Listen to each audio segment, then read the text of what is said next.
Welcome to the Investor Financing Podcast, where we interview real estate investors and lenders so you can learn all the secrets to getting your projects funded and scale your portfolio. Learn about fix and flip loans, BRRRR financing, rental, fix to rent, commercial, multifamily bridge loans, business loans, and so much more. And now, your host, Beau Eckstein. Today is going to be the hottest survive and thrive night I think we've had ever in the history of the last, what has it been, 8 weeks of doing these survive and thrives. I want to give a shout out to Ty because he's always bringing a lot of energy and bringing great guests, people that I haven't known and I'm getting to know over the time. So it's great. And I think this is a great platform. We got Thach in the house. Everybody knows Thach. Everybody knows Michael. What up? Yeah. And we're representing all over Henderson, Nevada. We got, Solano County. We got Washington. We got Silicon Valley. We got people online from everywhere. And I just really enjoy doing these, and I've learned so much over the last 8 weeks, and I'm going to continue.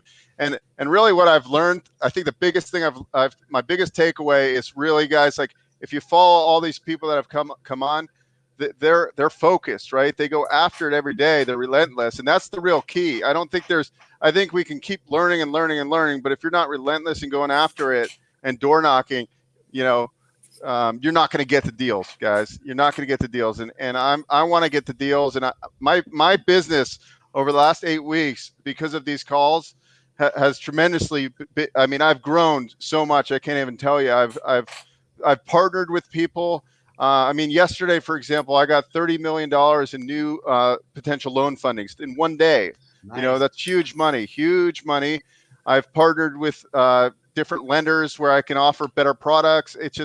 It's been a really, really phenomenal 8 weeks. And I have to first shout out to Ty, because Ty was the one who said we should do these survive and thrives. And it's just grown, and it's been really fun. And the world's going to come back to normal to a certain degree now, I think, for summer. But I've really enjoyed doing these. Ty, why don't you take it from here? Cool. So thank you, Beau.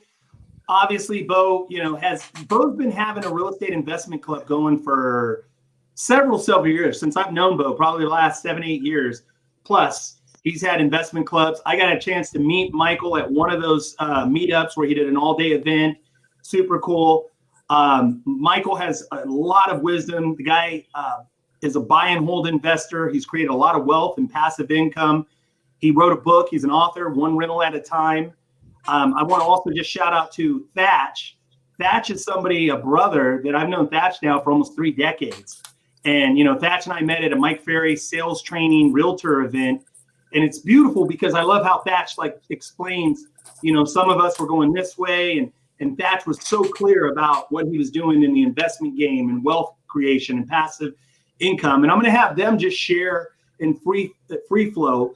But I just want to, again, remind everybody, please, if you have questions, post them in the comments. For some of you, if you want to, I know I had a handful of guys that are going to hit me up on Instagram, guys or gals. I'm going to send you the link. There's a link here. I'll send you the link, and we're going to bring you on live to the show. But hey, Michael Zuber, welcome to the show. Ty, both Thach, thank you very much for being here. Quite the honor to be speaking with the three of you. I love it. So for people that missed last week, I said that last week was one of the best shows. All the shows were great. I love what you were talking about. And so just share with them where you're from and kind of what is your real estate, kind of in a condensed version. What are you up to in real estate? Yeah, so I'm certainly a buy and hold investor, but I'm kind of unique versus all the gurus out there in that I started my career of buy and hold investing when I was 30 years old after reading Rich Dad Poor Dad.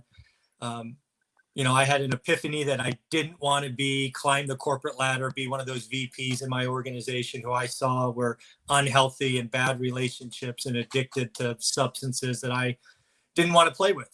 So I had to do something else, right? I was in a high stress job. It took me all over the world and I just couldn't do it for 3 decades. So I started one rental at a time. I live in the Silicon Valley.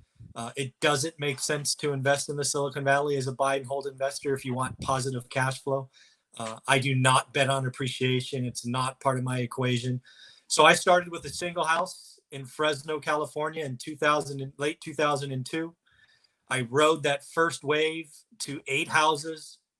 Because I was watching the market, I was able to exit or 1031 exchange out of houses to small apartments.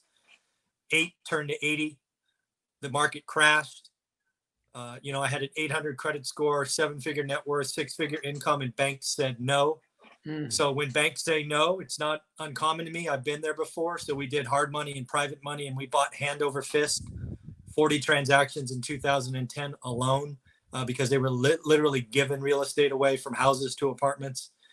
And then we rode the wave back up. And then most recently, I take credit for call-in multifamily, and we exited a decent part of our multifamily in late 2019, and now have a bunch of cash ready to pounce in single family, where I think the opportunity is for the next decade or so. So buy and hold, full-time employee. I was a full-time employee in tech for until I was 45, so 15 years. Never had wasn't a real estate investor. Nobody in my family had any money. I've never spent the night in Fresno. So if I can do it, anybody can. I love it. Thank you. I love that. Thach, for some of the people, Thach, that don't know you and know your, kind of who you are, where you're at. I mean, I think a lot of people do know you, but just there might be a few people out there, that don't know what you're up to and kind of what are you doing in the real estate game, and maybe a little bit of backstory too, please. Yeah. So for all you guys who don't know me, I came from Vietnam with my family over here with basically one suitcase and $100. We lived in a homeless shelter. So I literally started from the bottom up. I got into real estate sales at 21 by default. And then I met Mike Ferry in 94 when I was 24 years old. And then he taught me how to go out there and sell real estate. And that was my Vigo to make cash, because I was working at Safeway and parking car at a Chinese restaurant. And so selling real estate at that time, I just didn't know no better. I was like, okay, I want to make some money. But the thing when I realized selling real estate gave me a couple of things: cash, which I needed to invest, which I didn't know because no one taught me that. And then 2, it gave me the knowledge about the basic of real estate I need to know, right? Especially if you're going to invest. And so I was so focused on selling real estate. I made a lot of money selling real estate. I made $1 million a year selling real estate when I was like 27, 28 years old. And then from there, one of my good mentors says, look, you can be rich selling real estate, but you only can be wealthy if you own real estate. So if you really want to have a retirement plan, have the option to work when you want to work, where you want to work, however you want to work, when you get to an age of, at that time, Saul was like 45, 46 years old. I was like 27 years old. And he said, when you get to my age, 45, 46, you want to have the option not to work, buddy. And then if you got kids and you got baseball practice and soccer game, you want to be at their practice game, because that's the best reward you can ever do, more than money can ever do. And my wife, Cammy, just heard it loud and clear. And so from that point on, real estate sale became my vehicle to just crush it so I can make money, so I can own real estate. And so I bought my first rental house, you guys, when I was 27 years old for $105. I still own it today, free and clear, worth like $700,000. And I just started buying a lot of single family homes, because that's what I knew, because I was selling residential real estate. And then eventually I transitioned into townhouses, because I was working with builders in Seattle, and I was selling them land. I see them build these townhouses, and I see how much they cost in the build, and I see what they cost to rent. And I was like, wow, when I got enough education on it, I started building townhouses, and I was still buying single family townhouses. And then eventually I met some other friends, and they were building big apartment buildings. And they asked me to partner with them because I had the money, I had the real estate knowledge. I didn't have the experience of building a big apartment building, and I partnered with them. And so fast forward today, you guys, I still sell real estate, because that's my vehicle to bring in a lot of cash to the front door so I can buy property. And some of you guys, we're going to talk more about that. But the next 10 years, I'm 60 years old. But when I get 60, my goal is to actually pay off all my property by the time I get 60, so I can get to like $250,000 a month in cash flow. So that's why I sell real estate, because I don't need that cash to come in so I can buy shit down, But today I still buy single family home. I build townhouses, and I build apartment building, and I keep them all for rental property. I love it. I love it, brother. I love it. I love it. I love it. I love it. So I'm going to ask another question, and then I'm going to pass it over to Beau to kind of tee up. Do we have anybody in the back studio? We have Teddy. Hey, what up, guys? I'm here. Okay, there he is. Hey. Turn your camera on. Are you in witness protection, Teddy? No. I'm just out and about. So, yeah, I'll just chime in. I'll just chime in with you guys. Yep. Cool. Ask a. Let's get a good question. I know you, Teddy. I know you know what's going on. So what? Ask it. What kind of question would you want to ask Michael and Thach here? Oh man. Dude. Well, I mean, let me throw something out to you guys. I mean, how do you guys keep the fire burning? Because I mean, basically, like especially in these times right now, I'm just kind of basically just talking out of speaking my mind here, thinking out loud, so to speak. Especially with there's a lot of like unpredictability in the market. I mean, how do you guys keep your eye on the ball? How do you guys keep your eye on the prize? Nice. You know what I mean? How do you guys keep maintaining that big vision for you guys? Nice. Go for it, Thach. We'll go. What are your thoughts on that? We'll go Michael. Yeah, I'm gonna say for me, Teddy, is I'm just very clear. Like for me right now, I'm really clear. I just turned 50. And I'm super clear on what I want to make sure I am set up for the next 10 years, Teddy. And I have a lot of property free and clear, but a bunch of them are not free and clear. And when this pandemic happened, a lot of the tenants who happened to be living in some of my property who couldn't pay, I had to pay for them. And that was shitty because I got to take care of it. And I told myself, and me and my wife Cameron said, the next 10 years, by the time I hit 60, and there's going to be another correction, guarantee again. And I do not want to have to deal with any shit. I just want to make sure I got a lot of cash flow, my shit's free and clear, and it don't make no damn difference what's happening out there, that my shit's paid off and I'm good and I'm rolling and I'm happy, no headache. And so my inspiration right now, Teddy, is to bring a lot of cash to the front door, 1031, some good single families to some multi-family, and then stop buying because I have enough property now, you know what I mean? I don't need to buy no more, but really more important to get them paid off and not stop leveraging them. And that's my motivation for the next 10 years. And that's it. And then, of course, my second motivation is just stay healthy.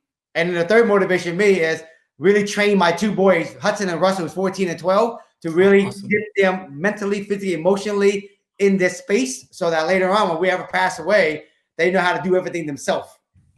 Wow. That's dope, dude. When are we going to see the grand opening to Thach Hotel, man? I'm gonna stick with apartment building, man. You might see a grand open apartment in Seattle coming next year. I'm getting ready to break ground on a 35-unit building pretty soon. I love it. Nice. Very cool. I love it. How about you, Michael? How do you stay motivated, Michael? You got all that cash flow, all those units. How do you stay motivated? Well, the key for me is what's not probably clear to a lot of the audience is I had a sales career for the last 2.5 decades, high commission sales, 60-40 splits. So I've had a number around my neck for almost 30 years, right? So in my world breaks down into 13-week chunks, even to this day after being retired. So every 13 weeks, I set up a health goal, a business goal, what's going on in the market. And oh, by the way, I track it every week. I report it on my channel every Sunday. I do that because I want to hold myself accountable and I want to show others the discipline it takes. I've been through a crash. I've been through recovery. I've had banks say pound sand. I've had fires. I've had all this stuff. None of this stuff moves the needle for me. It's just about the next deal. So I stay disciplined every day and I have my goals and some weeks I don't do great. Some weeks I crush it, but I'm honest with myself each and every week, and each and every week rolls up to 13 weeks. And then I reset every 13 weeks, just like I had a big commission number around my neck. Some numbers go up, some numbers come down, some numbers get kicked off, and I have new goals. So I'm always challenging myself. I do not do well with these fuzzy goals out in the future. I need weekly activity or I go nuts. Love it. Love it. Love it. Thank you, Michael. Love it. Hey, Teddy, thank you for being on the show. Thanks, Ty. I appreciate it, man. I kind of got put on the top, but it's all good, man. Good hearing from you guys. Cool. Yeah, that was great. I always struggle this with myself. It's like I look at guys like you that got the cash flow, and it's like that's what I want. Because, but the funny thing is you guys work harder now. It seems like in a way, right? Like you're more passionate about everything than you were back in the day. Now it's more about helping and giving back in a sense. I mean, because you get to a certain point, I mean, how much cash flow do you need in a month, right? I mean, you're not going to spend that money. I mean, you could build and keep on building. Some people want to become worth $100 million. Some people say, hey, I'm good at a $10 million net worth or whatever, right? So it's all individual. But, I think my big why is that just waking up and having 6 figures a month coming in is my why. That would be just amazing, right? Like and that feels good. I'm sure you get out of bed and it's like, oh, that's great. For me, I think I would be good there. But when I get there, maybe I'll want more, right? Like, so. Yeah. The one thing too, and just spending a lot of time with like Thach and just other people, is that it just seems like when you get to another level, your standards go to another level. I'm not talking about spending either. Right. I'm not saying spending lifestyle, but just your desire and abilities and standards of just wanting to do more, be more, share more. And that's something I'm learning too, is so much so I see Michael, he shares and gives. He's just like, hey, can you be on the show? Yeah, no problem. Thach, yeah, no problem. Hey, Thach, I got a question about, yeah, no problem. Like Thach, the thing too that I love about with Michael and with Thach is that the level of contribution and the level of standards, I see that is such a big piece of this puzzle. Is that pretty accurate, guys? Yep, for sure. Yeah, for sure. I love it. Beau, keep going with the cues. Okay, so this is a question for Michael. Michael, you mentioned the opportunities is with single family for the next decade. What are you seeing? Yeah, so that really comes from the fact that, again, I watch my market every day. My information is obviously skewed to Fresno, California. I think it plays across most of the country. Where we're at now is I believe the single family home rental is going to be the thing that you want for the next decade for a couple of reasons. First and foremost, everybody always remembers the last crisis. And what did this crisis teach us? This crisis taught us that space was good. It was hard to shelter in place, even if you were in a Class A apartment building versus a house that has a backyard and a front yard. Another thing we've seen in Class A apartments is the amenities can be turned off. Gyms, pools, dog parks, whatever they are that you're paying for in your Class A apartments can be turned off when there is this health scare. So I really do believe that we are seeing a transition out of multifamily into single family homes from the most qualified. And this is very, very different than 06, right? 05, 06. 05, 06 was the least qualified. We're getting liar loans and coming out of multifamily into houses and then ultimately returned to multifamily because they never should have been buyers. What we're seeing now is Class A apartment buyers or renters buying. We are seeing millennials in mass realize, you know what, space is good. And oh, by the way, we are seeing, you know what, I don't need to live in a 600 square foot place in New York or San Francisco because I can work anywhere, right? Facebook just put out a note today that says, hey, we will hire the best and brightest anywhere. We encourage people to live out of state. This is going to be game changing for the Bay Area. For the biggest financial institutions in New York are saying the same thing. So we are going to see an exodus of apartment dwellers, and they have the cash, they have the resources to buy, and they are going to buy. Then most importantly, everything I do is about cash on cash return. In my market, as of right now, what is this, May 2020, I can get a better return on my money in a house than I can an apartment. Apartments are still overpriced.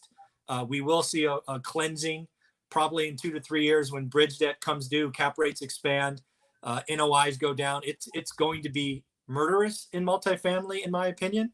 And all I'm going to do is exactly what I did in my book, The First Step. I'm going to buy every house I can. I'm going to let prices appreciate, and then I'm going to 1031 exchange into distressed assets and double, quadruple, quintuple my cash flow. So I truly believe the single family rental is the name of the game for the next decade. Hey, Michael, when you buy single family, do you go after property, single family that's more beat up and then you put some money in rehab it so you can create value, or do you buy something already done and then just throw a tenant in there? What do you do? So I buy what I call junkers, right? Slumlord properties, that need work. That's what I buy, right? Yes. A lot of the people that follow me in the Silicon Valley don't have the skills, network, bandwidth, 20 years of history. They should buy turnkey or cleaner properties. But I've got the money, I've got the capital, so I buy junk cash, write a check, send a wire, fix it up, then go get the money back. So it's Yep. pretty clean. Absolutely. I do the same thing. That's why I asked. So if the people out there listening, if you guys got experience with real estate and you got experience with contractor, that is the best way to actually really create value with very little cash. Because if you do it right, you can get most of your personal money back out, and you can recycle that money over and over and over. Over and over. Yep. Yeah. Well, I mean, at the end of the day, though, we have a shortage of housing, right? I mean, bottom line, people, without a doubt. Question. So without a doubt, I mean, I it's such mixed reviews at this point, but without a doubt, we have a shortage of housing. So people need a place to live. People need a place to rent. At the end of the day, if this market, if we hit a really bad dip, right? Maybe I'm in Las Vegas and, the casinos don't open. Maybe COVID comes back, right? But at the end of the day, people need a place to live. And, I think more of the lower end product is what's going to be hit the hardest, because those are the people that work as waiters and waitresses and things like that, right? As opposed to class A, I mean, maybe they have to reduce rents to keep occupancy level there, but those people, want the nicer amenities. So it's hard to say. Nobody's got a crystal ball. I mean, I'm curious to see it. I have a lot of friends that are, in the multifamily space, right? And that's what they focus on, and they've built tremendous wealth with it. But right, asset class to asset class, it's going to be interesting. I do see people like in San Francisco, right? Because San Francisco itself, people are dodging poop on the street and homeless people, and I think this is really going to create an urban sprawl, right? Or suburban sprawl, or whatever you want to call it. I definitely see that happening. For sure. We got William. Can I bring William in? Bring him in. I know he was this morning. He was like, "Yay! What up, dude? What up, Thach? How you doing?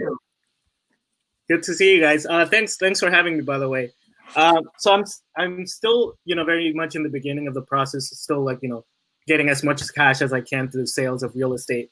However, my question would be, as a beginner investor, what are your thoughts on investing out of state, given the whole, having to manage a property and all that stuff?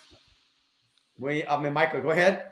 Yeah, I am not a huge fan of investing out of state unless. You're listening to the Investor Financing Podcast. We'll be right back after this break. Are you looking for funding? Are you getting frustrated trying to find a lender? Visit investorfinancingpodcast.com and click the Get Funding button. Complete the simple form and schedule a free phone consultation with one of our placement specialists. We have a proprietary directory of funding partners that can help you get the funding you need. It's fast and easy to explore the options available for your specific needs. Don't wait. Visit investorfinancingpodcast.com and get connected. Unless you have your own independent, trusted boots on the ground. Yeah. I'm talking family member, fraternity brother, somebody that's going to show up at your funeral, right? Somebody that is that meaningful. If you're just investing out of state because you saw some website and some Excel spreadsheet and you're thinking you can get a 12% in Detroit in this gorgeous house without realizing the back half is on fire or the next door neighbor is a crack house or whatever it is. I'm not very fond of that. I believe that you can learn your market and find good or great deals in your market. And you got to realize I'm saying that coming from the Bay Area, right? Arguably one of the top 2 most expensive markets in the country. Yep. What it took for me is a year of beating my head against the wall going, damn it, where's that magic street of cash flow? It doesn't freaking exist. It didn't exist in 2003. But what I did is I pulled out a California map and I started drawing circles. 30 minutes, 60 minutes, 90 minutes. Ultimately, 2.5 hours from home, I found a market with 500,000 people with an average income of 60 grand, where you could get the 1% rule back in 2003. So that's what I did. I am not a fan of out of state. I realize some people like it. I realize it sounds. Here's the problem. A lot of investors have made money the last 5 years and now they're putting out freaking courses. Yeah. Don't get me started on that. Don't get me started on that. And they have not lived through a crash. I saw people worth $10 million in the last crash that were flippers in the Bay Area. And they thought they were the smartest people in the world. And he was bankrupt once he lost the first house. I know there will be multifamily investors who have bridge loans that bought in 2019 that will be in trouble. I sold apartment buildings to some of them. It's just when something's not affordable, it's not affordable. And you should always go after the best return. Your job, William, is to pick a market and learn the skill of learning a market. It's all about cash flow. Thach and I are all about cash flow. So figure out, every market has an average. My market of Fresno, California, in January, the average was 6%. So if I can find a 7 or 8% cash on cash, I should buy it. Today, it's May, it's more like 8 or 9%, right? Because the risk reward ratio is different. So that will change. But your job, William, as a young man, is to learn the skill of learning a market, not chasing somebody else's idea of what's great, in my opinion. Gotcha. I want to just interject, and I want Thach to answer this too, but tell him, Thach, about the patient game and kind of like just kind of the thing you teach with the Burr about taking a certain down payment and then the recycling and being patient for the young audience. Because I see a lot of young guys, they just want to say, hey, I got units and I got doors, and they just run out and buy shit, right? Excuse my language, but that, a lot of guys just want to say that they own shit and they're in the game. Mm-hmm. Talk to that, Thach, and then your own spin on the question, please. Yeah, I mean, for me, you guys, I consider myself young, you know what I mean? Because I'm 50 years old, but I walked this journey, you know what I mean? And I walked it, and my hand been dirty, you know what I mean, from day one, and it's still dirty today.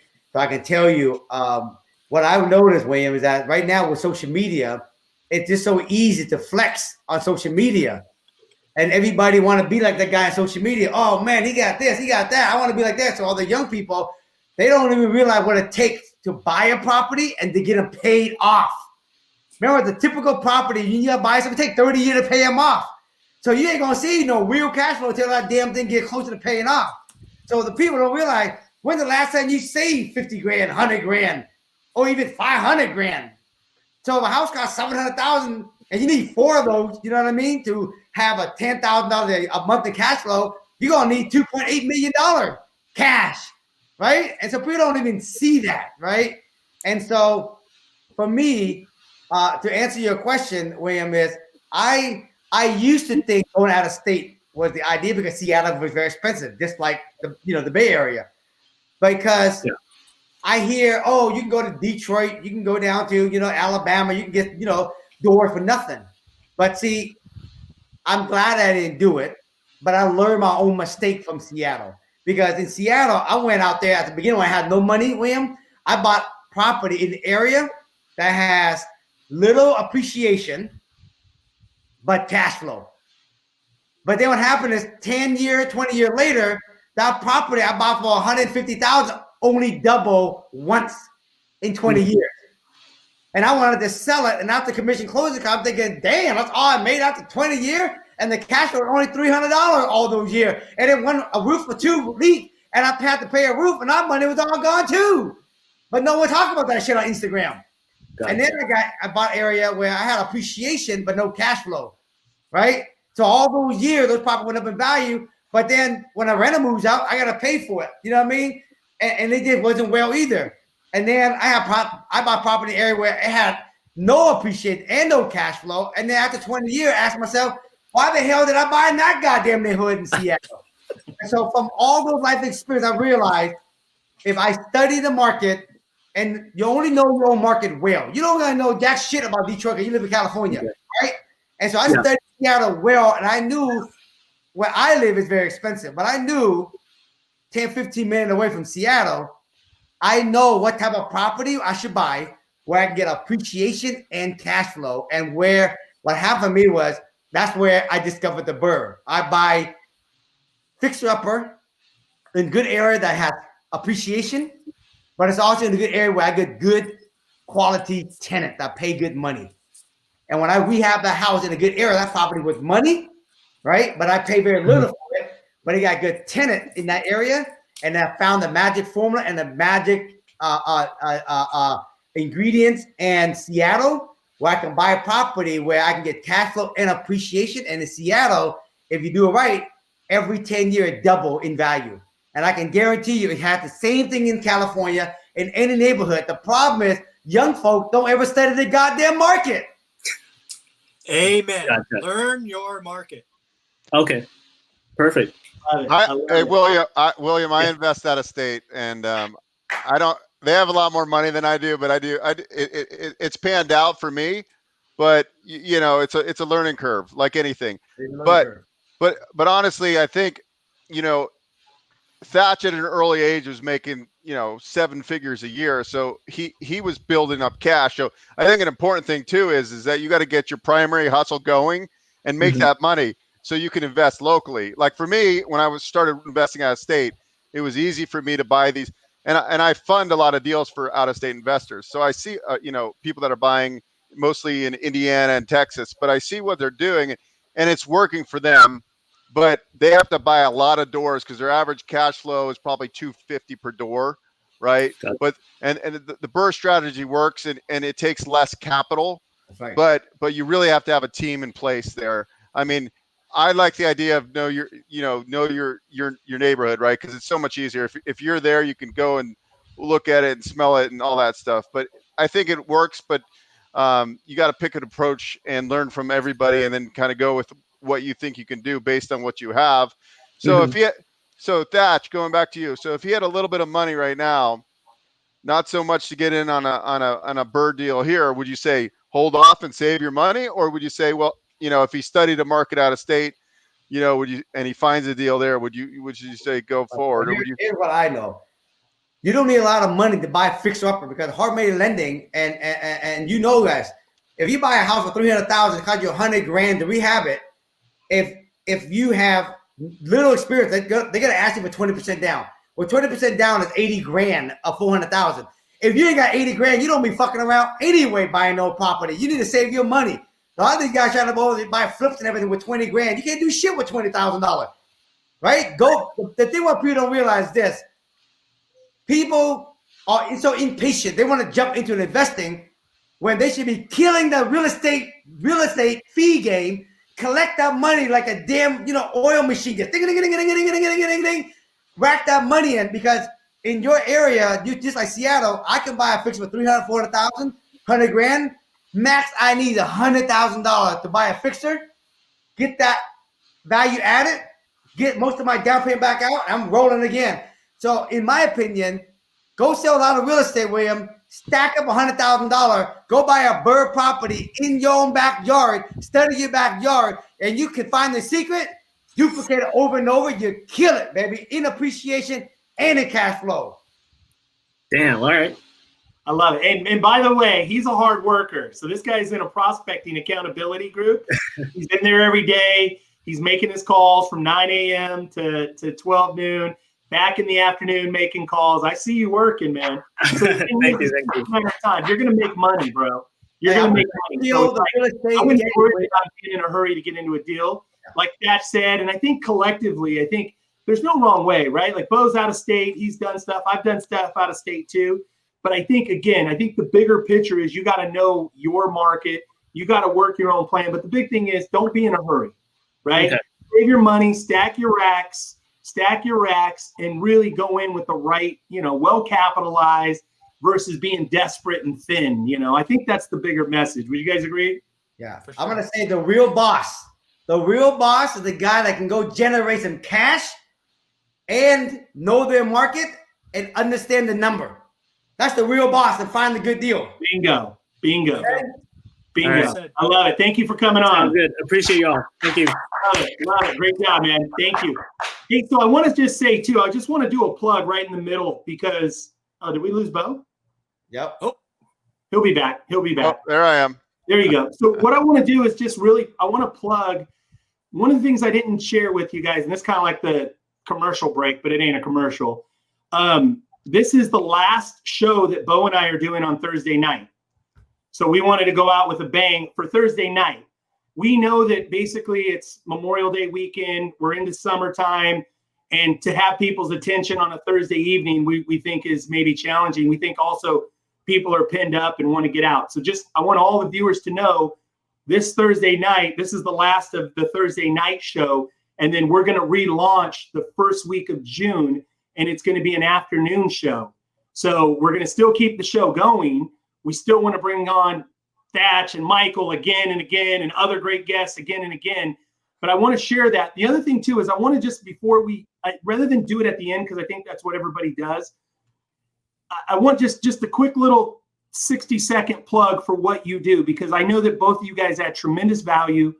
You do it because you love people. You want to be a contribution. Just share with them, both Michael and Thach. You both have programs. We don't make any commissions or anything. I promote Michael. I promote Thach because I believe in him, and I spend my money. I go to Thach's events. I help him with his contribution and fundraising. I love what Michael's done. I signed up for his thing too. I brought these guys on, and I promote these guys because I believe in them, and I know more importantly, these guys add tremendous value. So we'll start with Michael. Just share like what the program is that you do, if people, and how they get a hold of you or get involved with you if they want to learn more and connect with you. Yeah, so really I do three things. First and foremost, I do daily original content on my YouTube channel called One Rental at a Time. It's about 45 minutes a day of original content. We do interviews, both Beau and Ty, you've been on. We are going to get Thach on as well. So all of that is free, 100% free. Go there, absorb it. There's hundreds, if not thousands of hours of content.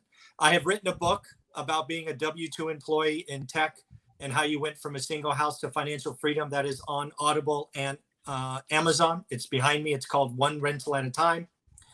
And then finally, I had to create a course because so many people have been asking me, how do you learn a market? It's not as difficult as you think. It takes focus and commitment and daily execution. So I put out some content. It's about 15 or 20 hours of exactly what I still do to this day. I look at my market every day. I have for 20 years. So that's called How to Get Started One Rental at a Time. And it's aimed at the W-2 employee, right? You work a full-time job, stack the racks, get your, I was selling software, so I know the commission game. So bust your butt during the day, work 60, 80 hours a week, spend 15 minutes a day looking at your market. And I show you how to do that, how to compare deals, and just start moving forward. So those are three things I do. I love it. I love it. Let's go to Thach. Thach, tell them about what you're up to, and tell them about Springboard and Dream Big and all the stuff you do, bro. Yeah, you gotta know me, man. I'm always on Instagram. I just pretty much just share my life journey. You gotta know my vision is to inspire and empower beings of people to reach for the golden dream, to see that anything is possible. So when you gotta follow me on Instagram, I'm just basically showing you guys what I'm doing every day. I got my own golden dream I go after, and I just go after my own golden dream, and I just share my journey to inspire you guys to see if I'm doing it, you guys can do it. That's pretty much what I do. And then just one friend after another, man, well, how you do that? How you do that? And about 2 years ago, I just created a really simple a company called Springboard. I got two friends that help me with it. And I just teach people how to figure out how much passive income do you need? When do you want to retire? And then work backward. You're going to need some kind of cash. You're going to need to take some action, but then you need to take the knowledge. And the knowledge I teach people is how to actually figure out where the deals are at, how to create your list, know the script, how to evaluate the deal, how to tie it up, how to sell it to builders and investor, make your cash, stack your cash, get your knowledge for free when you work with builder and investor, right? And then when you got enough knowledge and the money, you buy your own deal, but everything you buy, you got to make sure it lines up to the number of doors you need so you can actually retire down the road. And, it's just cheap. I just charge very cheap. One time, the whole system, $1,000, and then every week, 1 hour with me for $150 a month. Can't get no cheaper than that. I love it. I love it. And the thing too, and what I love too is like in like two different markets. Michael, very kind of, like he's in Fresno, sharing, giving. Thach, sharing, giving. He's in Seattle. Different stories, right? Michael comes from tech. Thach comes from valeting cars and working in restaurants, whatever. I mean, it's just different, right? But they're both at such a high level. But the big thing is they just openly share. And I love one thing too, and we're going to go back to questions, but I'm going to pass it back to you in another moment. is I love too, where we talked about Instagram. There's so many, and I love Instagram, by the way. And I got a lot of friends that are very successful that are on there, but I can say it's truly about 3% of the people that are there are really doing stuff. And then everybody else is pretending that they're doing stuff. Look how they do flexing on the gram. Flexing on the gram, right? Flexing. So it's just funny, but these are two of the realest. And that's the thing. That's the one thing. And they're different, right? Lifestyles are a little different. Thach is into exotic cars and, but I can say that Thach is the real, he's a real deal. Michael's the real deal. So I want to encourage you guys that no matter what, follow them on social media. If you're looking, like I know some people are looking for mentors and things like that. And I'm not here promoting that. That isn't what the show's about. But I'm just telling you, if you were, I spend my money. I go to Thach's event every year. And then on top of it, donate, because he always makes a charity and a contribution around his live events. And anything Thach is doing, I want to support. Same thing for Michael, being involved with Michael and being mentored and coached by Michael. So I just want to share that. Back to you, Beau. What more questions? Do we have anybody else standing by in the back? Yes, we do. We're bringing Brian on right now. Here comes Brian. Hey, what's going on, guys? Michael brought up my question before I got to it, but I wanted to hear Thach's opinion too. Do you think right now is a good time to buy single family homes or like duplex, triplex, fourplex? I'm going to tell you what I'm doing. I buy in every market, but I know what the market is doing. I know the market is softening. So anytime I buy anything to hold, Brian, I got to make sure I buy it that after I rehab the property, it has 30% margin.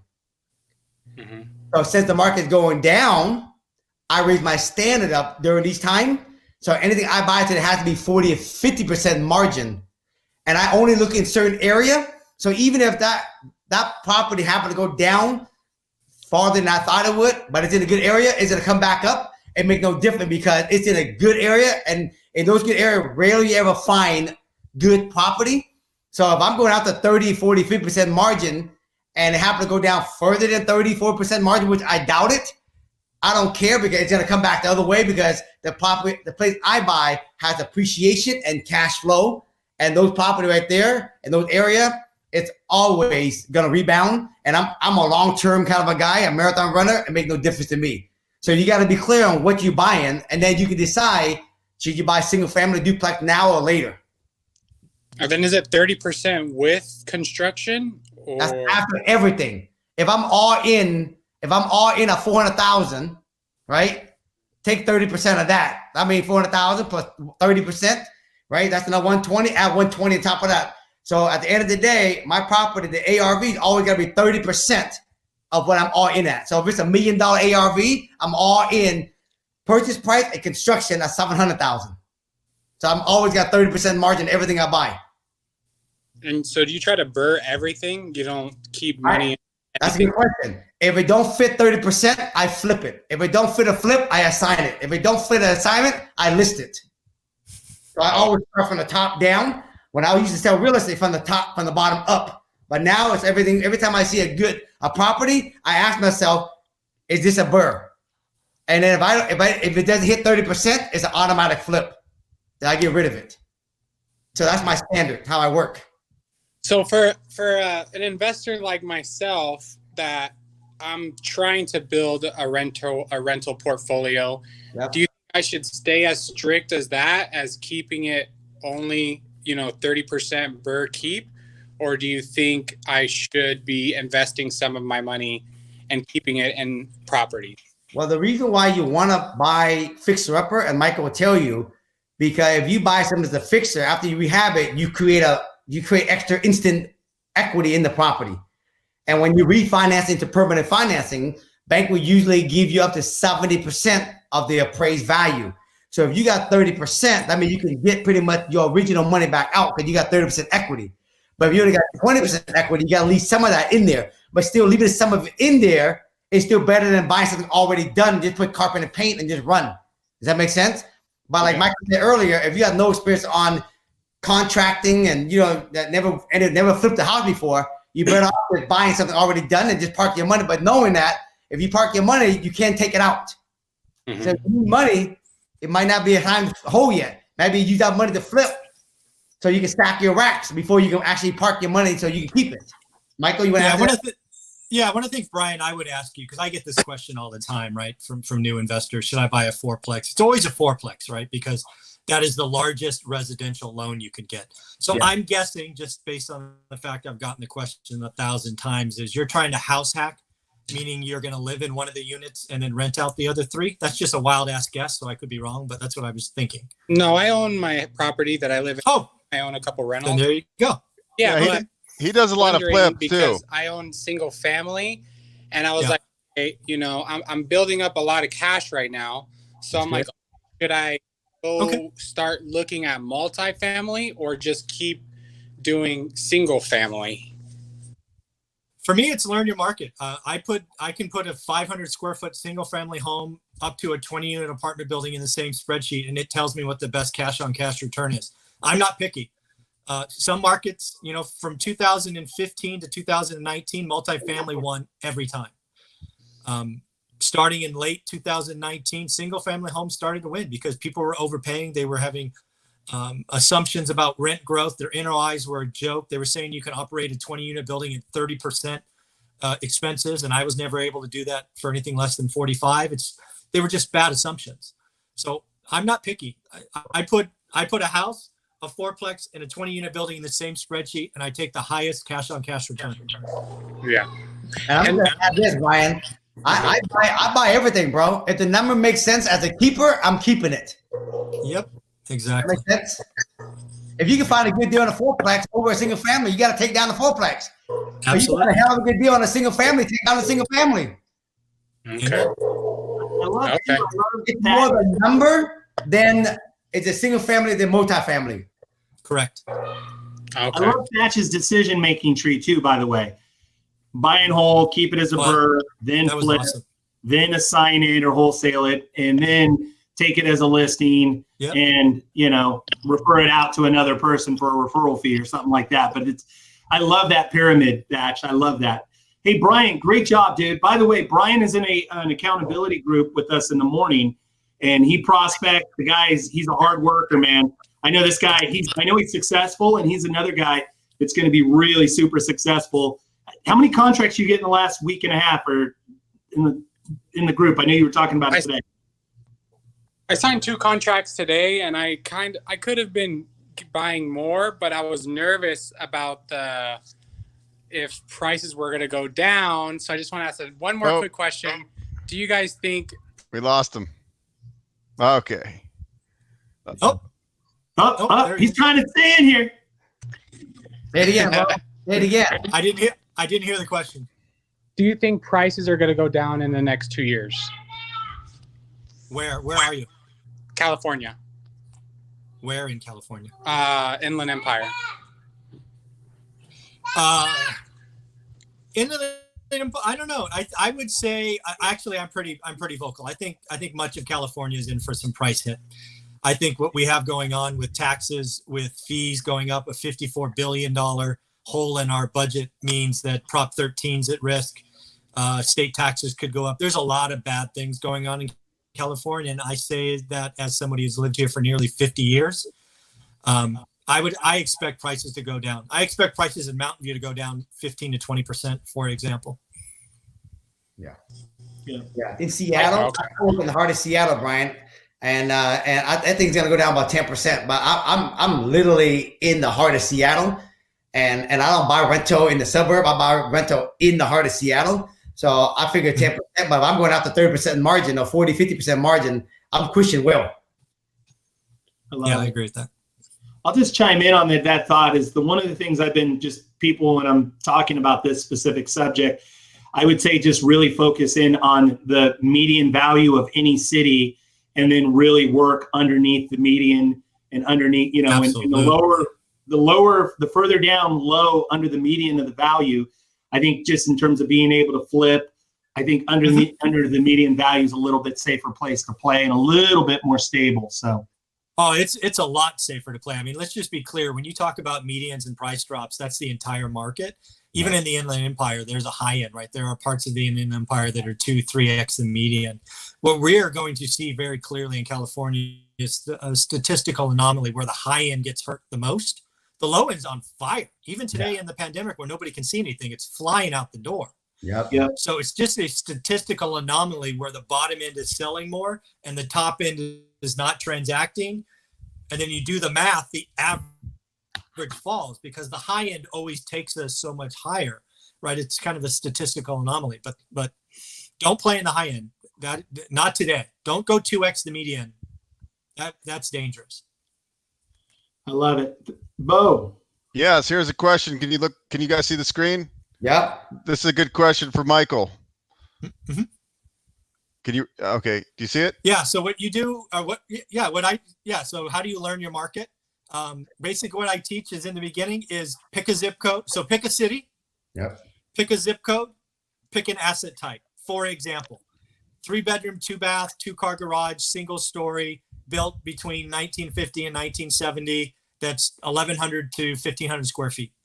I want people learning the market to find a criteria that produces 40 active listings, 40, between 20 and 40. And I want you to look at that son of a bitch every single day for 75 to 90 days, because you will see property come on, property come off. People have price drops. People, you will start to learn a pulse. And then as you do that, you can either expand your criteria in that zip code or take that same criteria to a sister zip code. Learning your market is not hard. It takes consistent execution and effort. And the market has a pulse. It just speaks to you. It feels unusual. It feels uncomfortable. And again, I'm saying this as somebody who's not a real estate agent. I never had access to the multiple listing service. I use sites like Realtor.com and Zillow with defined criteria, and I hit it twice a day for 20 years. I can speak to Fresno better than 99% of the agents. I love it. Oh, love it. I want to add this real quick, right behind Michael. Guys, there's a difference in selling real estate, studying the market from a realtor and a wholesaler. It's a whole nother mindset to study the market as an investor and as someone who hold property. Okay? So if you're going to spend time being a realtor and wholesaler and studying the market, you want to start owning rental, you got to spend time studying it from the angle of a landlord. Okay? Really understand that. It's a whole other thing. Okay? Yes, sir. I love it. Let's go to the next question. All right. I'm calling like crazy, cold calling. What list should I focus on? Vacant, pre-foreclosure, etc. That was awesome. Ty, these days. Ty? Yeah, so absentee owners, pre-foreclosures, zip codes, circle prospecting, the whole anything and everything. I mean, also too, this is something we talked about a couple of interviews. We had Todd Swaggerty on, and this is something that you do a version of it. It's a little different. I like yours is even more intentional, but driving for dollars. I think driving for dollars is brilliant.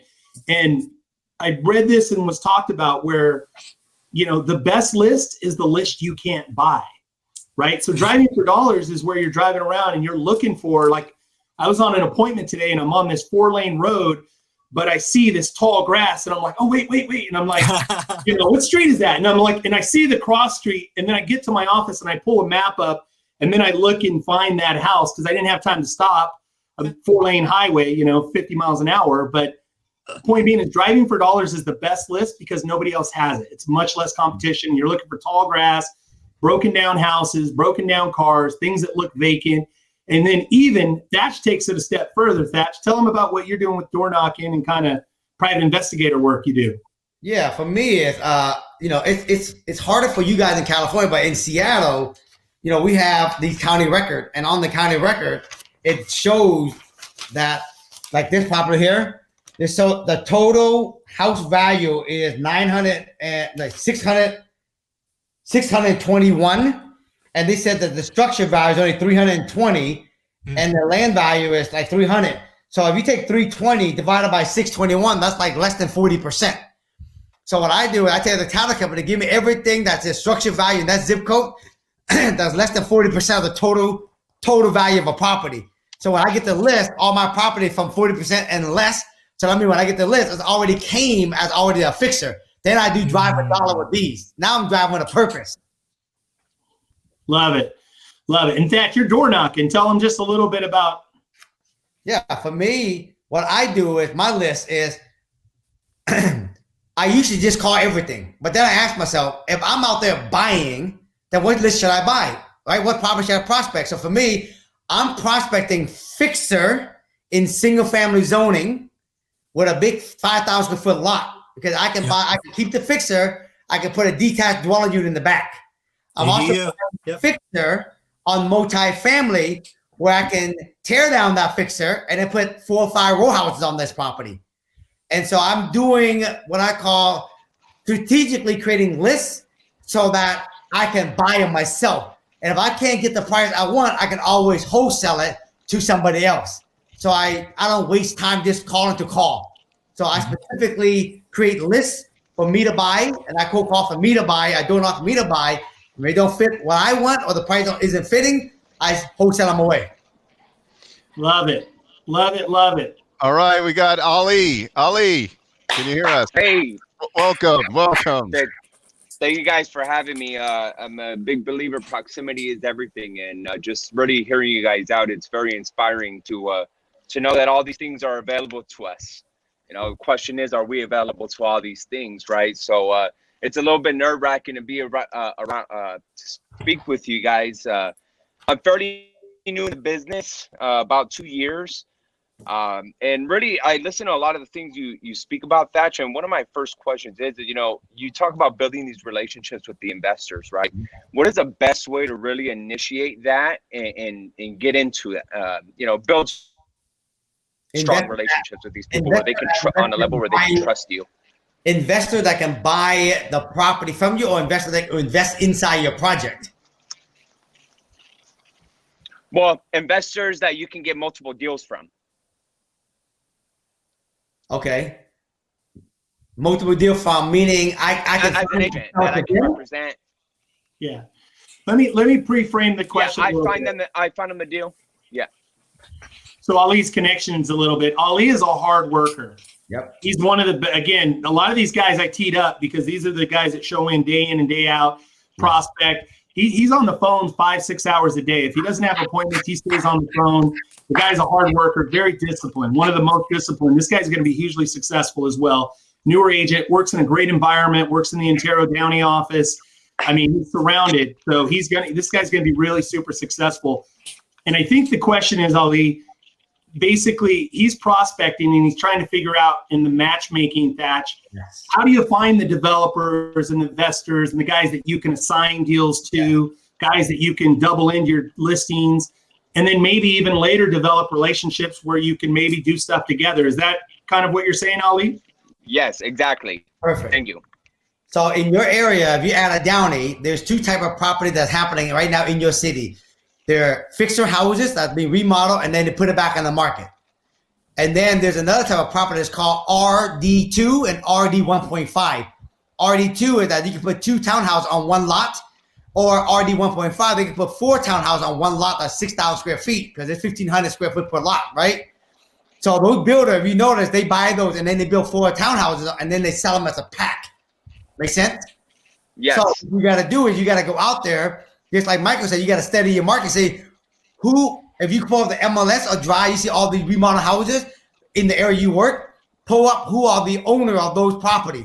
Make a list of those guys in your area that they flipping houses. And also look at those townhouses site out there, see who's actually buying those and write down who the builder on those is. Now you don't need a whole bunch of, you only need 3 or 4 investor flip, 2 or 3 builder in those areas. Once you got those, take them to lunch. Hey man, tell me what you're looking for. What do you buy? What's your criteria like? What's your return? You know, what are you looking for? And you take all those notes and you go, great. Now you're gonna prosper with a purpose. And knowing you got them already in the back end already. Awesome. Great answer. And Michael, going back to what you mentioned about knowing your market, LA is a very broad market, right? At what point and what let's just put it this way. If I'm in the city of Downey, how far out of Downey do I want to study the market? Well, again, are you asking that question as an investor for your buy and hold portfolio, or are you looking to be an agent and prospect in all areas? Just so I'm clear. I think as an agent, Yeah. he's an agent first. Yeah. I So can't as an hear. agent, oh, sorry. You guys can hear me, right, Bo? I can't hear. Yeah. All right. Yeah. So That's okay. Yeah. I think both. And I know Ali aspires to build a rental portfolio. Yeah. But I think just getting Michael's twist on it and like, are you doing all of Fresno or just the city limits or? Well, what I would tell an agent to do is I would, again, LA is kind of large, right? It's the largest metro. And so I would not just do Downey. I don't even know where Downey is, frankly. I would probably go in 60, 75-minute drive, that kind of circumference. So that's maybe half of LA. But here's the key I would tell you when you're looking for investors to buy multiple projects. We don't hide. We don't hide. All you have to do is look up who's doing transactions in that market. Look up cash buyers. Then what you have to do when you call us is you have to understand what we do. Some of us want to flip, right? Some of us want to burr. Some of us are straight up slumlords. You have to figure out who is on the other end. So I get phone calls almost every day from agents or wholesalers in my market. Literally 3 times a day, I must get 50 mailers a day or a week. But nobody is asking me a question. What are you looking for? What would you buy? What is your return? Mm-hmm. It's embarrassing. Everybody is calling me saying, hey, do you want to sell this house? Do you want to sell that house? Fucking throw that shit away. If you want to be involved with me, take the time to understand me. Ask what I look for. Shoot, ask, why did you buy 609 South B Street?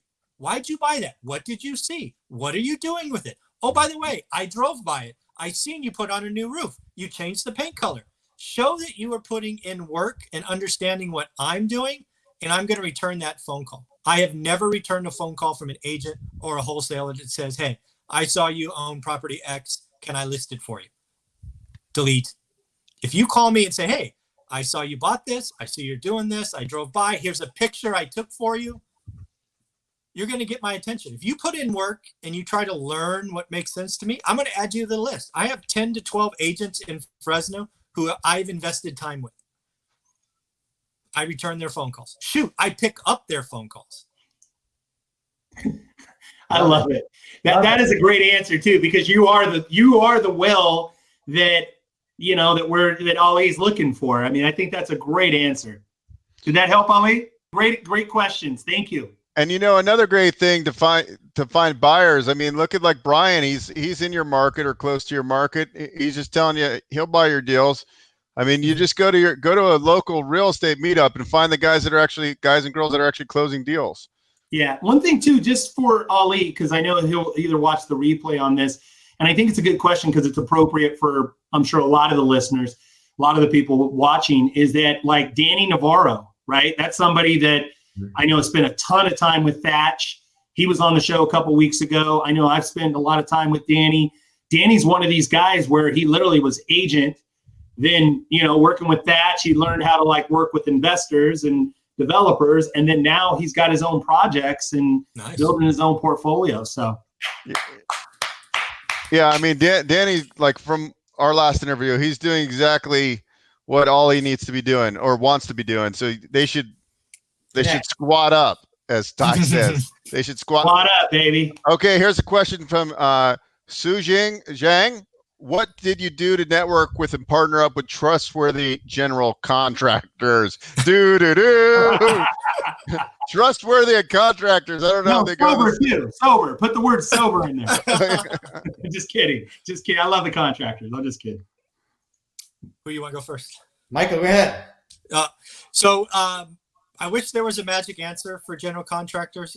When you're first starting out, you've got to ask for referrals. What I always found in the beginning is drop by their existing job site, because what they are likely doing at your existing or their existing job site is what they will do at yours for the most part. Never accept just one in the beginning. I made that mistake, just got a single bid right in the beginning. Go talk to 2, 3, or 4. And again, stop by their job sites, ask for referrals. Don't ask for referrals from the contractor, because then they're going to give you their cousin and their uncle and their mailman. But ask your network of other investors who they recommend. And then the other thing that you've got to know about general contractors is they're people too. I remember working with a general contractor on 18 projects in a row, on time, on budget, if not, and on quality, right? The kind of magic triumvirate. But then life happened. Yeah, he had some family things go on, and suddenly delays happened, and then money went disappearing, and then he disappeared.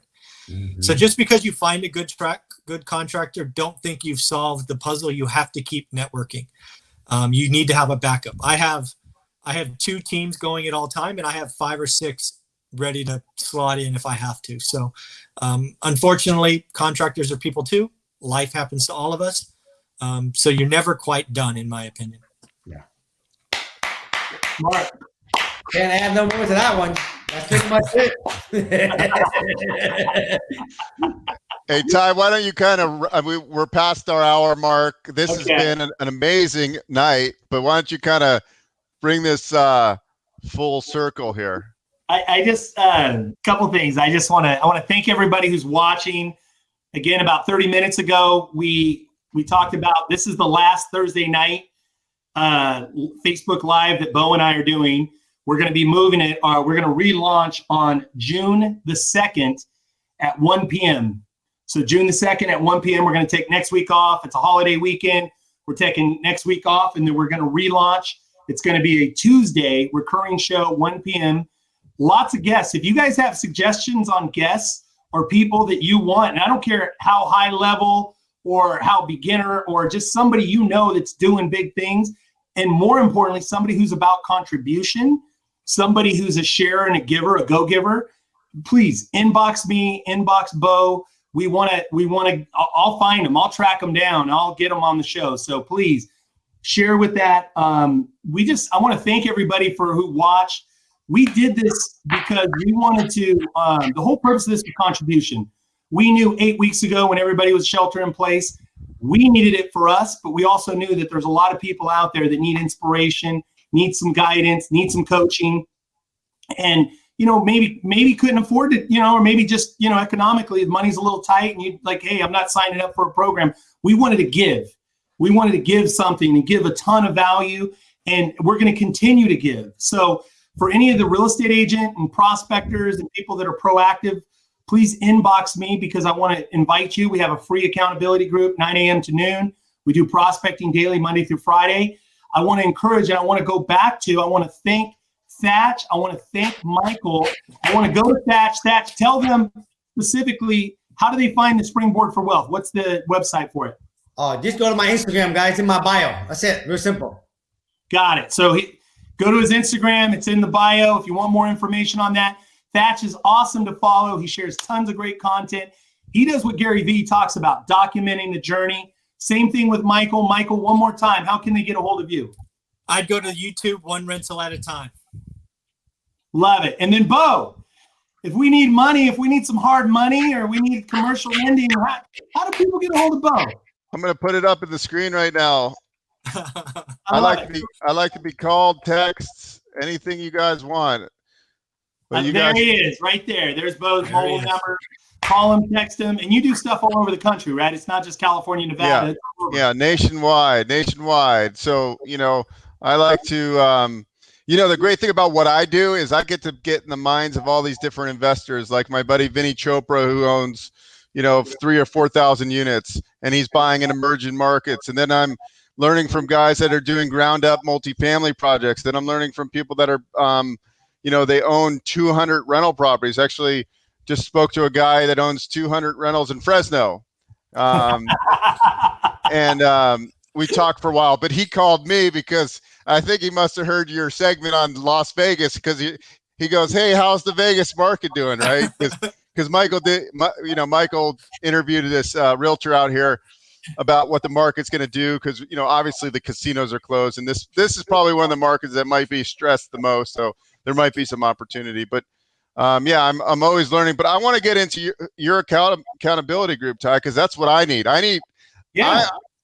My problem is that I get all these great ideas, and then I don't do the one thing that I need to do. So I'm going to pay somebody to coach me, or maybe I can get in your group for free. That's fine. Yeah, you're in for free, bro. You got a lifetime membership, man. You got a friends and family free membership. So thank you everybody for watching. Thank you, Thach. Thank you, Michael. Thank you, Beau. Thank you, guys.